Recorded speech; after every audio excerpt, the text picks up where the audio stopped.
This episode is brought to you by Progressive Insurance. Fiscally responsible, financial geniuses, monetary magicians. These are things people say about drivers who switch their car insurance to Progressive and save hundreds. Visit Progressive.com to see if you could save. Progressive Casualty Insurance Company and Affiliates. Potential savings will vary, not available in all states or situations. The whole world is talking about the interview that Brian Kilmeade did on radio with Donald Trump yesterday. Really interesting interview, wide-ranging. They touched on everything from the Middle East to the World Series and everything in between.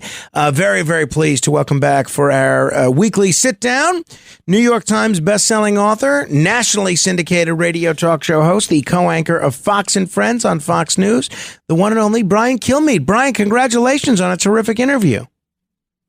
Thanks. And for the record, I am standing up. I have one of those desks that stand. And when Frank, I pretty much stand all morning, but especially during our segments, just for the record. And also, I did not get the General Kelly comments before the interview. So in case anyone out there thought I avoided, I would have loved to have led with that. Unfortunately, about after I got back off the train, I looked down and I see CNN running with this story, and then I thought to myself, man, my timing was not the best. But well, I'm going to. That's why the Atlantic. I did not avoid the topic. Sure, I get it. No, I know. Obviously, it's pretty newsworthy. I wouldn't think you would. I'm going to ask you your opinion on what General Kelly said in a second. But let's talk about your interview. You asked him a question about Liz Cheney, and I got such a kick out of his response. Not only because I think I agree with Trump on foreign policy a bit more than you might. I think you may tend to agree with the Cheneys more on foreign policy. Yeah. But the way that he began his response to your question by saying, I thought was terrific. If people didn't hear the interview, here's a little bit of President Trump answering Brian Kilmeade's question about Kamala Harris campaigning with Liz Cheney. This is from yesterday's Brian Kilmeade show. Congress losing by almost 40 points. Think of it. The biggest loss, because most people, when they're down that much, if they're in Congress, what they do is they resign before going through a humiliation like that. She is so bad. She was a war hawk, like her father, a war hawk. He was the one that pushed Bush into the Middle East and spent $10 trillion. I mean, think of it, $10 trillion, and we got nothing but death. Everybody got death out of it. Loss and death. And Liz Cheney, it's very interesting because here you have somebody that went into the Middle East and she's trying to get, this is the man who strongly wanted to get into the Middle East and kill the Arabs. And she's trying to get Arab supporters. She's got Liz Cheney, of all people. And Liz Cheney was a war hawk. That's why I never got along with her. She wanted to go to war with everybody. You know, big brave Liz Cheney. Let's kill a lot of people. So it's disgraceful. We know that. I think it's a huge negative for her. By the way, for Kamala, as the expression goes. What'd you make of that response, Brian? I thought it was pretty interesting, not only on the substance, but for, quite frankly, the entertainment value. A couple of things. He didn't want to go to the Middle East and kill all the Arabs, but I would have to say. And I thought him and Liz Cheney were getting kind of along. And I think Liz Cheney was en route to being speaker when Kevin McCarthy was done, until all hell broke loose between her having a problem with January 6th and then co-hosting that TV show with the ABC producer. And then Kevin McCarthy getting ousted himself after he said, listen, I got to remove her from leadership. She's so anti-Trump. She had his back for a lot of those 4 years. For Dick Cheney, I like Dick Cheney. I don't think he wanted war at all. I thought he felt as though in 93 they should have finished the job. Or 93 they should have finished the job. Right. And Saddam Hussein was still a menace. But we could debate, so we could, we can go debate that issue. But the thing is, too, I'm a little bitter as well, is that I know Liz Cheney and I know President Trump. So when she went off on January 6th, I text message her. I say, listen, I remember at my daughter's game. I just text her and I say, hey, Liz, I'm watching you, looking at your quotes. Can you basically give me a call? And I called her right after. I had this conversation with her and just like to get her perspective. And I was friendly with her. She used to work at Fox and she publishes them in her book. and puts it out there. And I'm thinking, Wow. one thing with Mark Meadows, I texted Mark Meadows on January 6th, and I said, Mark, you got to get him in front of the camera. This is bad. And then he gets him subpoenaed. That's different from somebody I was friendly with making me look bad because I just said, where are you coming from? Do you want to, can I broker some type of conversation before all hell breaks loose? And all hell broke loose, obviously. Adam Kinzinger, who I'm also friendly with. And I just thought anytime I have two people that I know who are fighting professionally or personally, I've always tended to want to get them together. I did not, very rarely in my life do I have people who I'm friendly with turn on me and publish those text messages as if I'm, as if I'm trying anything except for to get these two together because I thought they agreed on a lot. Obviously, it became extremely personal. Trump made sure she didn't get the nomination. She didn't. And now she's pretending to get along with Kamala Harris. We all know she thinks Kamala Harris is a joke. We all know that she doesn't agree with one thing Kamala Harris is saying. All you have to do is look back at Liz Cheney's tweets. You know exactly. Those weren't temper tantrums. She talks about a vacuous vice president.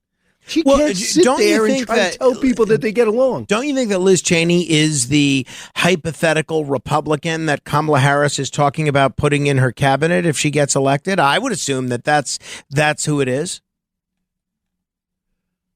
I mean, it could be, but I just don't know what she would do. William Cohen was a Republican and was Secretary of Defense for Clinton. But, coming off Bush, they looked at it and they said, we're going to kind of hold steady. And whatever you want to think about Bill Clinton's foreign policy and, of course, Black Hawk Down and all those things, that was Les Aspin that was there at the time. You could see that, it wasn't really that different. Liz Cheney would not have signed off on the way he's slow-walking weapons to this day to Ukraine, equivocating on Israel. I'll hold back weapons unless you stop killing the terrorists who are trying to kill you. You better limit the targets on Iran. What position could she have there? That's not Liz Cheney. If you don't believe me as a congresswoman, look at her on the panels with Brit Hume and Brett Baer. I mean, you got to be kidding me. All right, I want to pick your brain on a few other items, but just going back to the Trump interview, you asked him a question, and people should listen to the whole thing, by the way. They can listen to the whole podcast on BrianKilmeade.com. It's worth listening to. It's BrianKilmeadeShow.com. BrianKilmeadeShow.com, excuse me. It's the kind of interview that you don't hear him give too often these days. But you asked him a question about which swing state he's most concerned about and what worries him electorally. And I thought his response was interesting and also very honest from him. This is what he said if people didn't hear it. You love competition. You like to break down the numbers. Out of the 7 battleground states, what worries you the most? Cheating. Which one, though? Which state? No, all of them. I mean, they cheat. All of them. I thought that was such an interesting response because it really wasn't, at least my understanding, it really wasn't the kind of question you were asking. And clearly the cheating is very much on his mind. One, are you concerned that maybe the Trump campaign hasn't taken the precautions necessary to mitigate the cheating issue? And two, do you think it's unwise for all the criticism that Trump has gotten for how he handled the last election, for still mentioning the possibility of cheating so quickly? Politically unwise. Yeah, I mean, wow, did you really listen to the interview? I forgot that was his answer. So it's interesting.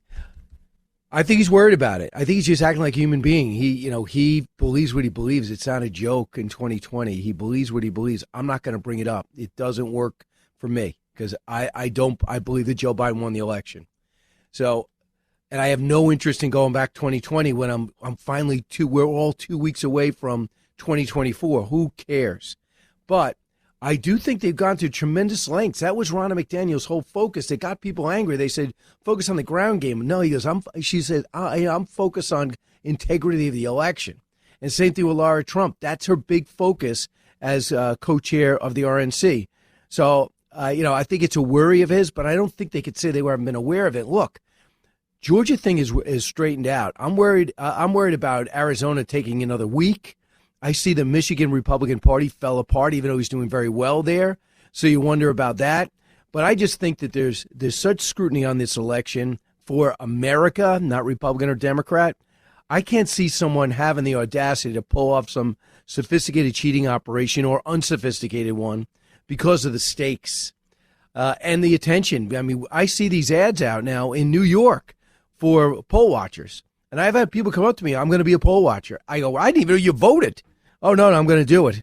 So there's going to be a lot of scrutiny. I feel a lot better about the integrity of this election. And by the way, Georgia, remember the Jim Crow 2.0? Such an irresponsible statement. Do you know that early voting is through the roof after 2022 was also extremely strong? So people should just note that when people come down and just want ID, it doesn't mean they don't like minorities. It means 60% of the country wants voter ID because we want Frank Morano's vote to count and not be X'd out by someone voting twice or a Venezuelan gangster with neck tattoos.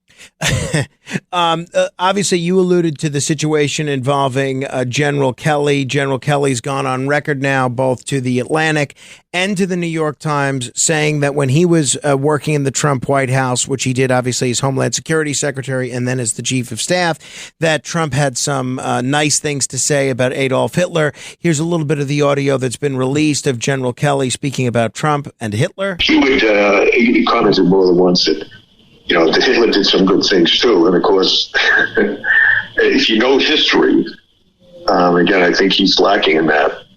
But if you know what Hitler was all about, it'd be pretty hard to make an argument that he did anything good. Kelly at one point also said that Trump was basically a fascist.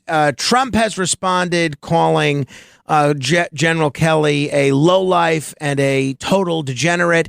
Do you think that General Kelly is telling the truth about what he heard Donald Trump say? I don't know. Nobody else heard it. So I guess they had that close relationship where they were doing that. Also, if Kelly was so disturbed by those statements, why are you waiting 2 weeks before? McMaster put his book out 2 or 3 months ago. I'd say half of it was good for Trump, half of it wasn't. But the one thing that was clear, and McMaster makes it clear, that Kelly and Mattis and Tillerson, for the brief period he was there, all thought Trump was incompetent and were doing the best they can to make sure that his ideas that they didn't like were not done. And he was very frustrated. And guess who else was frustrated? H.R. McMaster, who was a 3-star general and was treated like a lower officer by guys in plain clothes, 4-star generals. I think that he's typical of a general from a military background that does understand a guy that likes to rule, likes to rule on gut, and likes being totally in charge. Donald Trump ran a company, and Kelly indicated this. He ran a company that was really big, but it was small. It was a small group of people. Eric, his accountant liked him so much. He's been to jail twice. That's it. If you walked in, you go to one floor. That's it. You see a different receptionist maybe every 6 months, and people moving up in the organization. But what Trump said goes. He gets the first job other than the one as CEO of his own company at the age of 72. And he said, I like to get this done. Yeah, well, you can't do that. I like to get this done. Well, that's unconstitutional. I like to get this done. Well, you got to go through Congress. And he was extremely frustrated. And I could see him blurting out, man, I wish I could be in charge. And I think that every president from in my lifetime has expressed the frustration of having to go through Congress or the restraints. And when you sit down with something like President Xi or the president of Hungary, and they go, no, all I have to do is say it and it gets done. All I have to do is say it and it gets done. I could see him say, man, wish I had that structure. Doesn't mean he wants to get rid of democracy.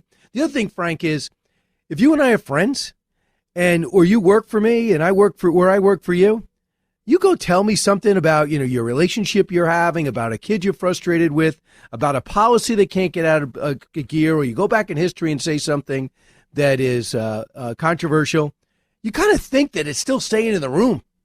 Right. Well, and all of a sudden he's, I got to go tell everybody. And I'm thinking to myself, I'm not there. You're not there.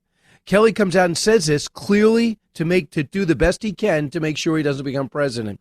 And I just think that there's a lot of other generals and there's a lot of people, he gets 6 out of every 10 military votes, that now would call a press conference and will come back at him and says, the guy I know, and by the way, the other anecdotal story is not true because after a officer was slain through a horrible situation. The deceased veterans suckers. I mean, no, there was a woman that was killed at Fort Hood, and it was killed in a horrific situation. He found out about it. He brought the family into the Oval Office and said, "Listen, if you have any problem with the burial, I'll pay for it." And they came out with a story. They came out, and Kelly says, "Well, when the numbers were released, he was so upset. He goes, well, $60,000 for a funeral? You got to be kidding me." Though the people said they never heard it. And the other thing is military took care of it anyway. And number two is the woman says Donald Trump treated the surviving family. Said Donald Trump has treated us great, and I already voted for him. And I resent that you brought up my sister in a situation like this. So no one writes about that. Mic check. 1, 2. Are we recording? Hi, I'm Michelle Bernstein, an award-winning chef, restaurateur, and mom. I have a lot on my plate, including my psoriatic arthritis symptoms. That's why I was prescribed Cosentyx. It helps me move better. Cosentyx secukinumab is prescribed for people 2 years of age and older with active psoriatic arthritis.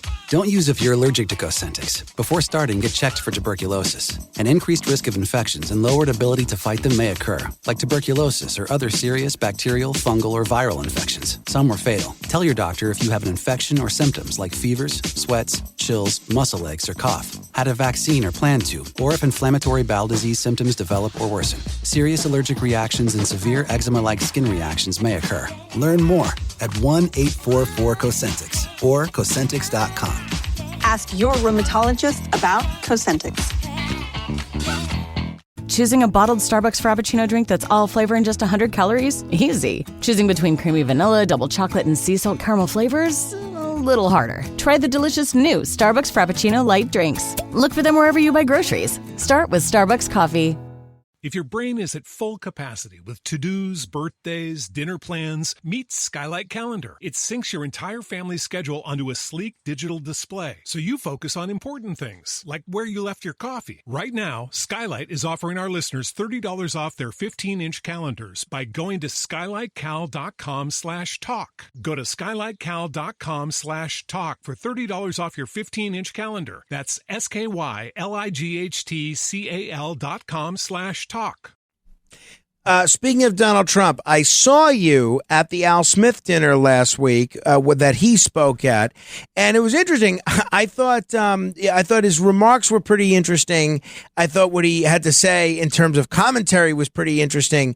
It was interesting that he went out of his way to me to praise Eric Adams. Now, let me ask you the question that I've been getting from everybody, which is, what do you think is behind this relationship or this fondness that Trump and Adams seem to have with one another? Is this a common enemies makes friends kind of a deal? Why would Trump go out of his way at a sort of a comedic roast to say repeatedly, Mr. Mayor, you're doing great, you're going to win, you're going to win? What's your take on that, Brian?